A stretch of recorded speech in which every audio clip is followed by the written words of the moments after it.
महाराष्ट्र राज्याचे उपमुख्यमंत्री अजितदादा पवार यांचं विमान अपघातात जे दुर्दैवी मृत्यू झाला आहे, संपूर्ण महाराष्ट्र या घटनेने हादरून गेलेला आहे। सोलापुरात मागच्याच महिन्यामध्ये जे महापालिकेचं इलेक्शन झालं त्यामध्ये अजितदादा पवार, एकनाथजी शिंदे साहेब यांच्या नेतृत्वात आम्ही लोकांसमोर गेलो। अजितदादांचा काय करिश्मा आहे सगळ्यांनी बघितलेला आहे।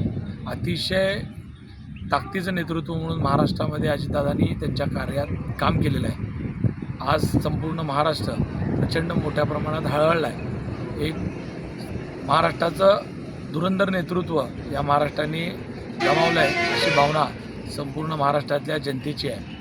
ही जी घटना घडली आहे त्याच्याने महाराष्ट्राचं खूप मोठं नुकसान झालेलं आहे आणि ही पोकळी भरून निघणार नाही इतकं मोठं नुकसान पवार परिवाराचं, राष्ट्रवादी काँग्रेस परिवाराचं झालेलं आहे। या सगळ्यामध्ये आम्ही सर्वजण त्यांच्या दुःखामध्ये सामील आहोत। खरंच या घटनेने महाराष्ट्र शून्य करून टाकलेलं आहे।